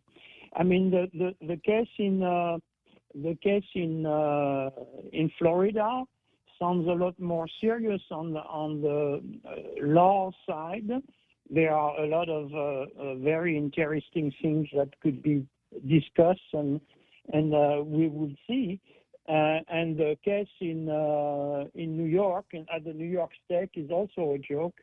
But this is obviously the weaponization of the justice system to protect a corrupt system and a corrupt family and deflecting the reality of the thing. And then, at this time and place, I don't see where justice will be served at all. And actually, I see this as a first step to the dismemberment of the Constitution. And well, let me get a word in here. If Trump loses at trial, he may be able to take an appeal to the Court of Appeals for the District of Columbia. Now, sometimes it's hard. Sometimes it's hard to take an appeal from a jury verdict, but there are plenty of good law issues that I think we've spotted already that could go on appeal.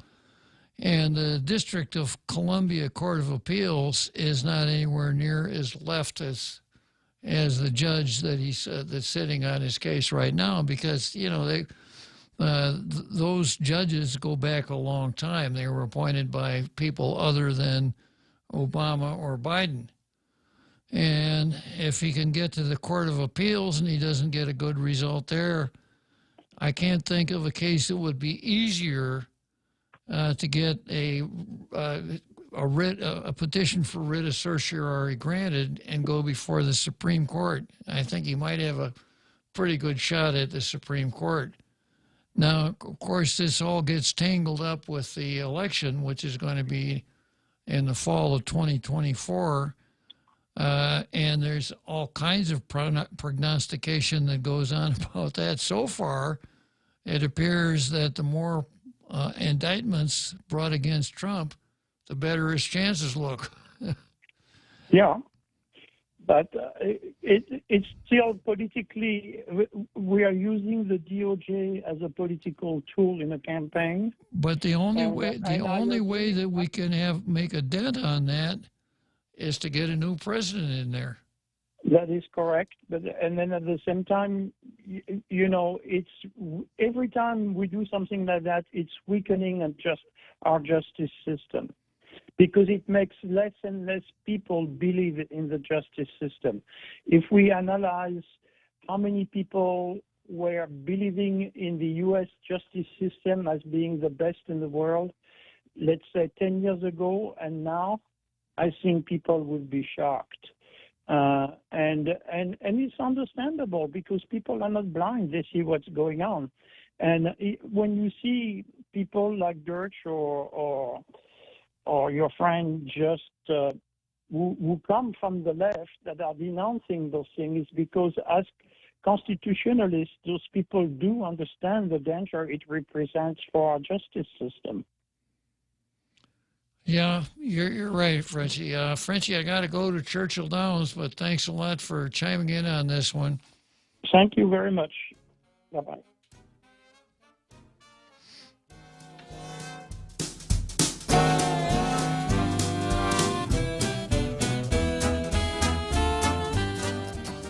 We don't want you standing in long lines. It's just not right. So Bank Pacific provides excellent online and mobile banking and 24/7 access to your money with our Visa debit cards. And if you want to visit any of our 4 offices, please do so, because we're short on lines and long on service, open Fridays until 6 and on Saturday mornings. Goodbye to the frustration of waiting in long lines.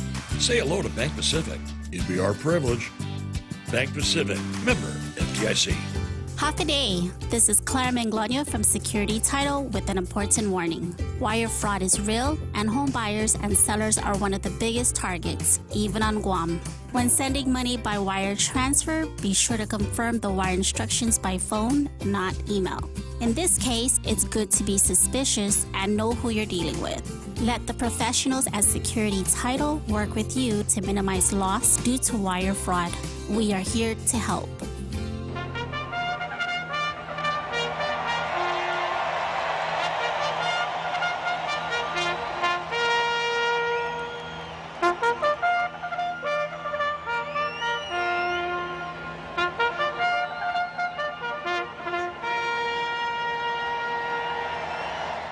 Well, here we are, home stretch, Churchill Downs, 6 furlongs. I cross the finish line and wrap up another exciting, elucidating, educational day here on Tall Tales.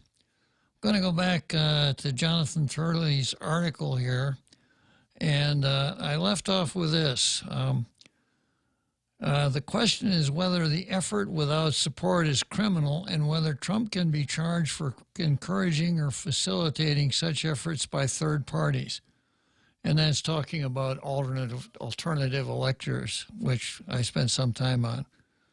It also ignores one other threshold element, even assuming that you could conclusively show that Trump did not believe he won the election. It is possible that he believed he had a legal basis to prevail. Elections are about counting votes. George Bush may have recognized that Gore won Florida, but still litigated whether some of his votes could be counted or challenged. Likewise, Democrat lawyers like Mark Elias alleged that thousands of votes may have been switched or changed by Dominion voting machines in New York elections. Was that also a conspiracy to deprive people of their voting rights? Democrats repeatedly challenged certification of Republican presidents under the same law with no support. Were they also conspiring to obstruct an official proceeding? How do you draw a line in future cases to give sufficient notice to others? On election claims, Smith declares that Trump knew that they were false because Trump was notified repeatedly that his claims were untrue. Putting aside the right of Trump to believe one set of lawyers over another, you would need to prove that Trump knew that there was no chance that the votes counts were wrong. He could, for example, believe that there were not hidden votes in suitcases under tables, but still believe he could challenge the sufficient votes to make up a difference of only 11,000 votes to change the result in Georgia. There are 4 counts to the second indictment: conspiracy to defraud the United States, conspiracy to obstruct an official proceeding, obstruction of an attempt to obstruct an official proceeding, and conspiracy to deprive persons of protected rights. Each of these counts are based on the fact that Trump would not yield to the views of most experts and continued to challenge the election. However, he had a right to seek judicial relief and use the same federal law previously raised by Democrats to challenge certification. He also had a right to seek vote recounts. For example, Smith discusses at length the calls with Georgia officials on Trump's demand for a recount.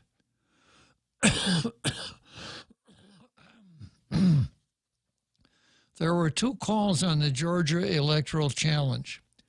The transcript was published by the Wall Street Journal. In both calls, Trump pushed the officials to find the uncounted votes. There was pending litigation on alleged uncounted votes, and the other call was to Georgia's Secretary of State, Brad Raffensperger, was a settlement discussion. The entire stated purpose of the challenges was to count what the Trump campaign alleged were uncounted votes that surpassed his 11,780 deficit. Trump put forward different theories on how many votes were destroyed or not counted. He continued to return to the fact that they only needed 11,780 of those hundreds of thousands of allegedly uncounted votes. Smith and others have suggested that find meant invent. It could also literally mean find in the conventional sense. Trump could have been saying it would have taken little to change the outcome. The question is whether such different interpretations in what was akin to a settlement discussion of litigation can be the basis for criminal charges. Okay, I'm going to stop here for a second before I go on to the next part. I don't have a stack. Okay, you sent me a WhatsApp. Good. Johnny, Utah, on the Trump or on the election?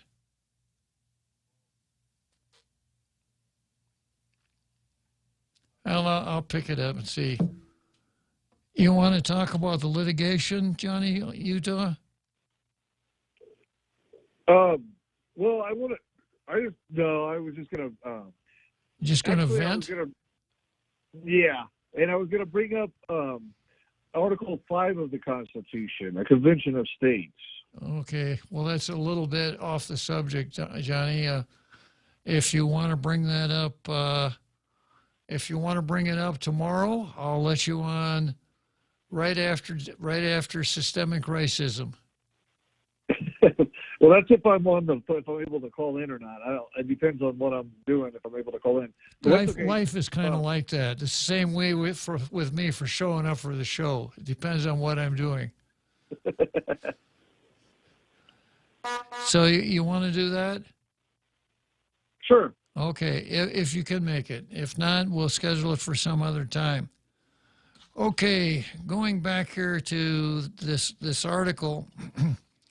Notably, Smith did not indict on incitement or conspiracy to incitement, the basis of Trump's second impeachment. Now, that's big, because the Democrats were all hollering insurrection, and Trump gave this inflammatory speech that caused the insurrection.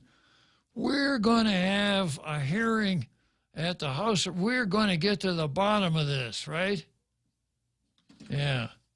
Smith did not indict on incitement or conspiracy to incitement, the basis of Trump's second impeachment. The reason is obvious. There was no evidence produced in court or in Congress showing a direct effort to cause or support the violence. More importantly, Smith would have collided with the Brandenburg Standard and a likely ruling against the charge. The Brandenburg Standard is the one that clearly defines what you must say to be guilty of inciting a riot. Yeah, and Turley's been through this before. Trump's speech didn't get close to it. Instead, Trump is charged with a conspiracy to obstruct an official proceeding and obstruction and attempt to obstruct an official proceeding.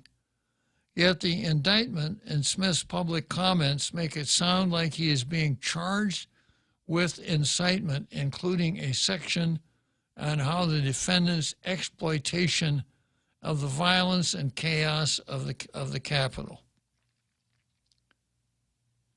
So Smith evaded the direct application of Brandenburg, but seeks to criminalize the same rhetoric under an obstruction theory.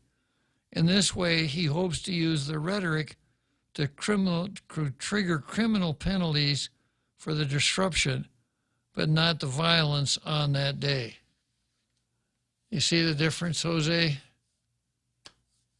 Yeah, in other words, he's really soft-pedaling his own case. And I would, going back a little bit to what Frenchie said here, I would hope the Republican National Committee really pick up on this and say what I just said. They were so hot on their insurrection and all this stuff. But I don't see it in the indictment. I just see a chicken-hearted way of a proceeding. Now, that could mean that you came to the council meeting, you had beans for dinner, and you repeatedly released gas during the meeting to the point that the chairman of the meeting rescheduled the meeting to a later time. Which is more serious? You know, what happened at the Capitol or disruption of a meeting? You'd think the prosecutor, you got a guy who's the getaway driver for a bank robbery, right? So if he's a getaway driver for a bank robbery, and let's say that somebody inside the bank is killed, the getaway driver, it's felony murder. The guy who didn't even know about it is just as guilty. So you're the prosecutor. You're going to prosecute the guys in the bank for murder and bank robbery, but the getaway driver, you're going to let him go with an illegal parking ticket. Or for making skid marks on the road. Exactly. Yeah. Jack, we're on to your trick here, Jack Smith. Once again, these acts simply restate the speech as conduct. Yet many have insisted that Smith is not threatening speech because he's alleging crimes like obstruction. Yet the obstruction is based on Trump's political speech and how it encouraged or spurred others to take actions to slow or prevent certification. Because Trump did not concede and continued to challenge the election, he's charged with seeking to obstruct the proceedings. Smith does not explain how we differentiate between election lies and criminal lies in such challenges. However, by charging Trump, he is creating precedent that could chill future campaigns from seeking judicial or congressional relief. So, the next guy that finds himself in a challenging position stops to think, wait, remember what happened? He was found not guilty, but the transactional costs, the court costs, the lawyers, I'll just take the safe way out. I'm not going to say it. Yeah, it's kind of like why nobody ever runs for office anymore. Yeah. If the early grounds challenge are not proven, candidates could find themselves under criminal indictment, particularly by an administration of the opposing party. That's what Frenchie's talking about. The same is true with conspiracy to deprive persons of protected rights. Every challenge to the results of an election threatens the outcome of an election. Mark Elias' challenge in New York was entirely rejected, but that did not make it a conspiracy to deprive Republicans of their legitimately elected congressional representative. Take the certification challenge. The indictment goes into detail that Vice President Pence lacked the legal authority to delay or send back electoral votes. I wrote before, during, and after the certification fight that Pence did the only right thing he could do on certification. However, some, like John Eastman, maintain it was still unsettled law. I disagreed with Eastman, but I am more concerned with the effort to criminalize such claims. Eastman appears to be one of the uncharged co-conspirators. All right, I'm going to have to stop there. I'm going to pick this up again tomorrow. But right now, I got to say goodbye to him. I'd like to say goodbye to him forever come January of 2024, 5, 6. Let's go, Brandon.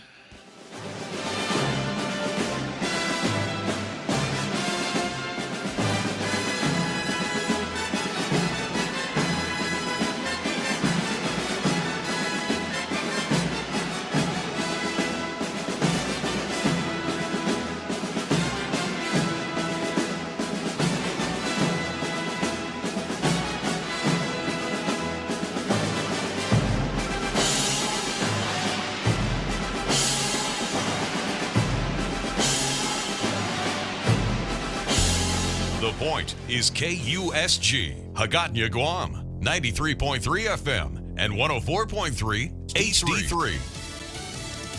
Another Trump indictment may happen soon. I'm Carmen Roberts, Fox News. Georgia is closing streets around the Fulton County Courthouse ahead of an expected indictment accusing former President Trump of election interference. Local media reports indicate certain roads around the courthouse will be closed through August 18th. DA Fani Willis told Fox 5 Atlanta they were ready. And that the oath requires that I follow the law, that if someone broke the law in Fulton County, Georgia, that I have a duty to prosecute. Willis has been investigating allegations of election interference since early 2021, in particular the call then President Trump made to Georgia's Secretary of State telling him he just needed to find 11,000 votes. A special grand jury recommended multiple indictments after hearing from people like Rudy Giuliani and Senator Lindsey Graham, as well as Georgia's governor and Secretary of State. Jessica Rosenthal, Fox News. This as a judge says she wants to set a hearing by Friday over a request for a protective order in the federal case accusing Trump of trying to overturn the election and sparking the Capitol riot. Trump attorneys asking the judge to reject that request. Former President Trump's legal team argues the government's proposed protective order is overbroad. Trump attorneys arguing in a trial about First Amendment rights, the government seeks to restrict First Amendment rights, noting President Biden has continually attacked Mr. Trump, who is this administration's primary political opponent during an election season. Fox's Mike Emanuel. Severe storms along the East Coast left at least 2 people dead yesterday, a 15-year-old boy in Anderson, South Carolina, and a 28-year-old man in Florence, Alabama. Storms also caused more than 1 million power outages, prompted airlines to cancel or delay thousands of flights. And Dow futures down about 89 points at this hour after yesterday's 408-point gain on impressive earnings. America's listening to Fox News. Connect to Fox News Audio on the Fox News app. Listen to hear your favorite hosts like Brian Kilmeade, Jimmy Fallon, and Guy Benson standing up for what's right, live and via podcast. Just click listen, then swipe right and hear the latest news updates on your time. And scroll down to hear the latest podcasts from Fox News. And it's even easier to listen in the car with Apple CarPlay and Android Auto. Get programming alerts and notifications. Fox News Audio is on the Fox News app. The voices America trusts. Download it now. From the Fox News Podcasts Network. I'm Ben Domenech, Fox News contributor and editor of the Transom.com daily newsletter, and I'm inviting you to join a conversation every week with the smartest thinkers out there about the issues Americans face and where we're going as a nation. This show will feature deep dive interviews with newsmakers and some of your favorite Fox News analysts. I hope you'll join me as we dive into the fray. It's the Ben Domenech Podcast. Subscribe and listen now by going to foxnewspodcasts.com or wherever you download podcasts. Ohio voters will decide today if a ballot initiative known as Issue 1 will become law. Fox's Gernal Scott explains. Simply put, Issue 1 will decide if it becomes more difficult to amend the Ohio Constitution. Right now, a simple majority of half the state can make the change. Issue 1 bumps that to 60% of the entire state. Ohio's Republican Secretary of State Frank LaRose backs it, saying if your idea isn't popular, then maybe you should not consider bringing it to the ballot. Democrats imply the move could stop issues such as abortion rights from being codified. Party Chair Liz Walters adds other potential impacts. On everything including voting rights, civil rights, union rights in Ohio. And that just 40% of Ohioans can block any issue the majority supports. Gernal Scott, Fox News. Police in Texas arrest a cousin of the Uvalde school shooting for a similar threat. The San Antonio Express News reports that an arrest warrant shows 17-year-old Nathan Cruz told his sister he planned to do the same thing as his cousin. Meantime, in Philadelphia, 5 people are shot as a large crowd gathers at a recreational center. As many as 200 people were gathered when the shots rang out. Clifford Diwali sits on the rec center's advisory board. I think it was a bunch of people from out of the area that came up here through a TikTok gathering. Cops say 3 boys and a teen girl were shot. All are expected to recover. Police say they don't know if the victims were the intended targets. Gary Baumgarten, Fox News. And automaker Kia is recalling more than 120,000 Niro and Niro plug-in hybrids because a fluid leak could cause an engine fire. Until then, park the cars outside and away from structures. I'm Carmen Roberts, and this is Fox News. Howdy there, folks. It's Colonel Sanders here to tell you about my new hot sensation, KFC Pica Chicken. Marinated in real Tabasco, your favorite sauce now in my crispy and juicy KFC chicken. Your crispy chicken tastes like never before. Pick up your KFC Pica Chicken with the KFC Nuggets meal today. That's 6 pieces of chicken, 12 nuggets, 3 large sides, and my fluffy biscuits. Make it hotter with KFC Pica Chicken. KFC, it's finger-licking good. Check the back seat. Check the back seat. All right, come here. Check the back seat. Gets in your head, right? Good. Because every year, dozens of children are forgotten in the backseat of a car by a parent or caregiver. All never thought it could happen to them. But with changes in routines, distractions, or a sleeping child, it can happen to anyone. Parked cars get hot, fast, and can be deadly. So get it in your head. Check the back seat. A message from NHTSA and the Ad Council.